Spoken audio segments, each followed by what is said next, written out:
De volta com o Alerj Debate, hoje falando sobre a dedicação exclusiva dos professores da UERJ. Participam aqui comigo o deputado Conte Bittencourt, presidente da Comissão de Educação da Assembleia Legislativa, e ao lado dele o deputado Luiz Paulo Corrêa da Rocha. Deputado Conte, eu tive que cortar o senhor no bloco anterior, a gente agora pode complementar. Não, o Luiz Paulo levantou um dado interessante, que é esse momento vivido nas universidades públicas federais de greve, uma greve já alongada, um acordo ainda não realizado e que, mesmo que venha a ser realizado, vai gerar um problema ainda maior para nossas universidades estaduais, porque a distância da remuneração do professor da Universidade Federal fica cada vez maior para o professor das nossas universidades. O governo federal aponta com uma expansão de oferta, o reúne, ampliando novos campos, criando novas universidades no interior do Brasil, abrindo concursos, evidentemente vai atrair as boas cabeças da Universidade do Estado.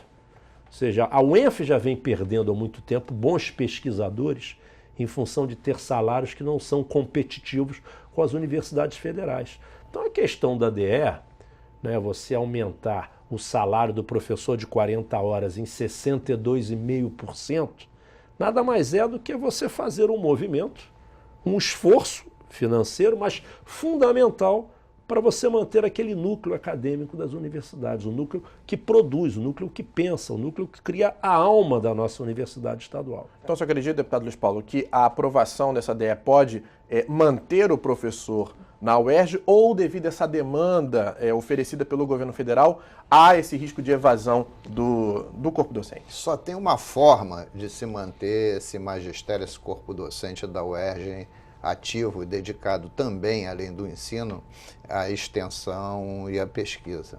É urgentemente o projeto de lei de dedicação exclusiva chegar aqui na casa, ser votado, preferencialmente com 62,5% em cima do salário base e sendo implantado a partir da data de aprovação da lei. É o mínimo que se espera, porque senão a evasão vai se dar com muita rapidez e com graves prejuízos. Eu volto a dizer que hoje, todo mundo que faz uma análise do sistema universitário brasileiro, ele pontua que a questão central é a educação de qualidade. Quem leu matérias dos jornais de domingo de ontem, de revistas, você vai ler por diversos autores lá, mostrando a necessidade de você ter um ensino universitário de qualidade.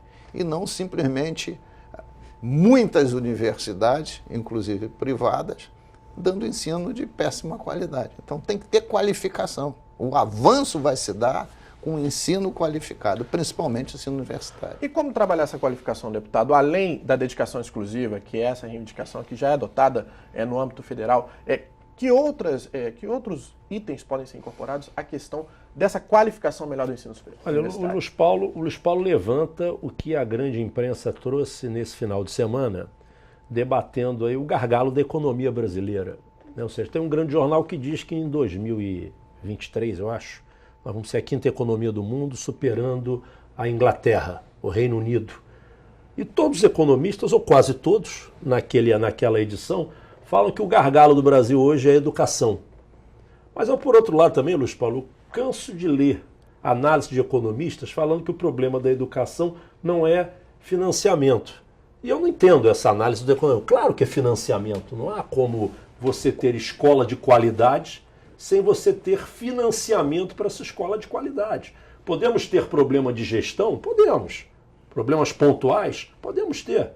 Agora, o país continuar insistindo, o Rio de Janeiro, por exemplo, continuar insistindo em aplicar os mínimos constitucionais em educação, nós vamos continuar na lanterninha, nós vamos continuar com um sistema de educação que não acompanha, não produz mão de obra qualificada, não produz inteligência para ajudar esse novo plano de desenvolvimento que o Estado apresenta. Agora, uma opção de governos. O governo tem uma agenda de prioridades. Esse governo não prioriza a educação, ele tem que assumir. Esse governo, desde o primeiro ano dele, ele se limita em gastar os mínimos constitucionais, ou seja, ele transforma os mínimos em máximo. Nós vamos ter a escola possível dentro desses mínimos. Agora, eu não tenho dúvida de que temos que sair do discurso, a sociedade tem que começar a pressionar mais os governos para que os investimentos em educação alcancem níveis que estão de acordo com a nossa exigência. É comum o economista querer comparar o que se gasta na educação brasileira com os países já desenvolvidos, onde os problemas da educação já foram superados. Eles não consideram que no nosso sistema nós temos aí quase 15 milhões de adultos ainda completamente analfabetos. Nós temos aí 50 milhões de brasileiros acima de 5 anos que mal terminaram, acima de 15 anos, desculpem, que mal terminaram o fundamental. Há um passivo na educação brasileira. E para superar esse passivo e ainda oferecer escola de qualidade, precisa ter financiamento. O problema da nossa universidade hoje é financiamento, aqui no estado do Rio de Janeiro. É falta de investimento em infraestrutura também, deputado? Você acredita nisso? Olha só, essa abordagem que o Conte faz, ela é real. Você pegar os 3 últimos anos, o percentual do investimento na educação com as receitas correntes líquidas foram mais ou menos assim, 25,01, 25,02, 25,03. E o governo comemora. Então, nossas contas serão aprovadas porque gastamos o mínimo.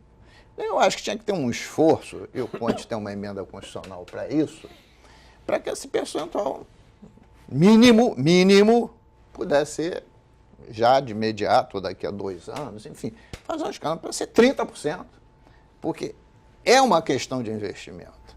É investimento e qualificação.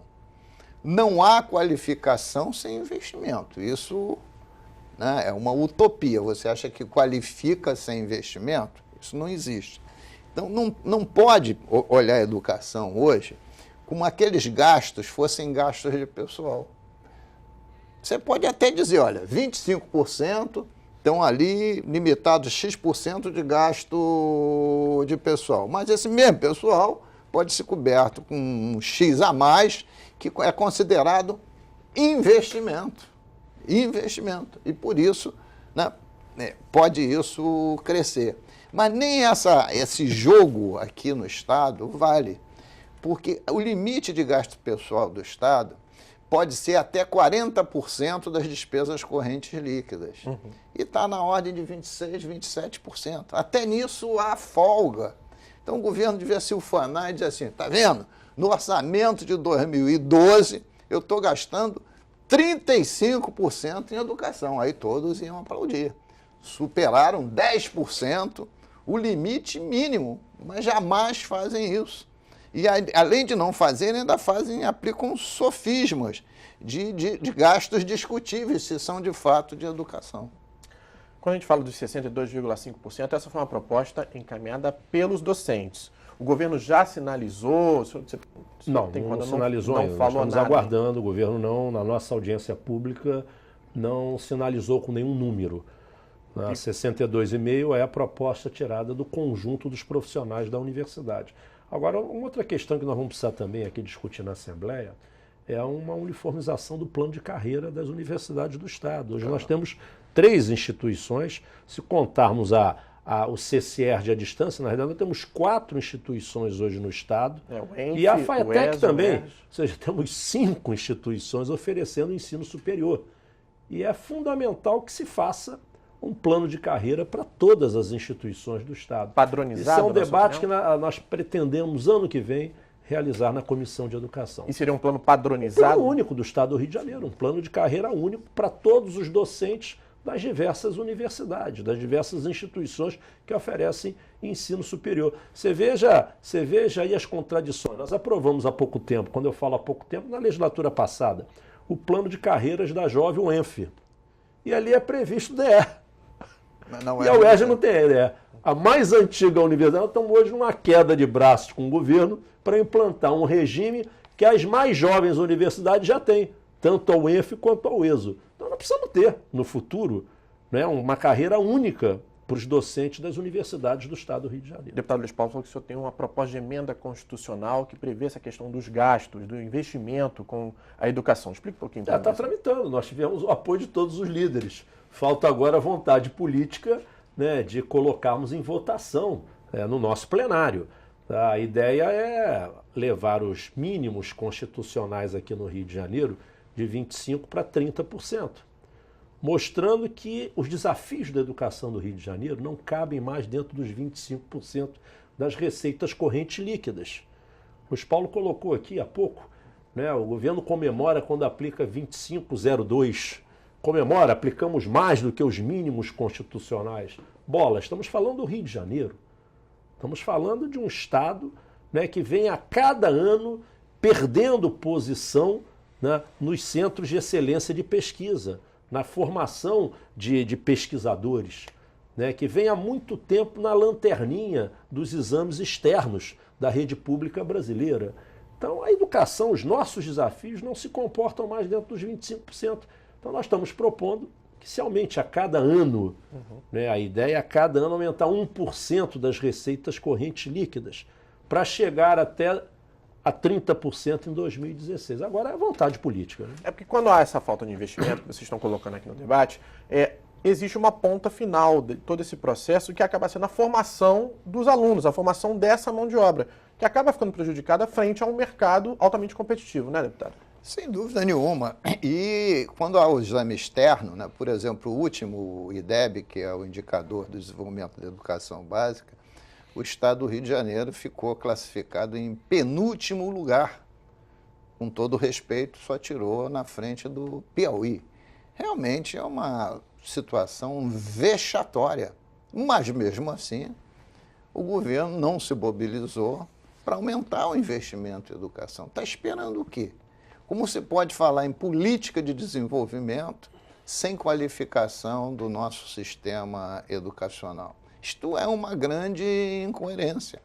Não há como resolver a questão da segurança pública, não há como resolver o crescimento do nosso produto interno bruto, né, sem você resolver o problema da educação. A educação que é o caminho para isso, mas a educação qualificada, de profissionais que realmente possam ser competentes, disputarem o mercado e trazerem inovações para que esse mercado ganhe competitividade e qualidade. Sim. Acredito que os dois deputados estejam preparados também para apresentar emendas a esse projeto. Sem dúvida nenhuma. Sem dúvida nenhuma, né? Certamente vamos emendar o projeto. Tá certo. Eu quero agradecer a participação dos dois deputados aqui no estúdio da TV Alerj, agradecer também a sua audiência. Lembro que esse debate pode ser assistido também no site da TV Alerj. Anote aí, www.tvalerj.tv. TV Alerj, o canal do povo fluminense.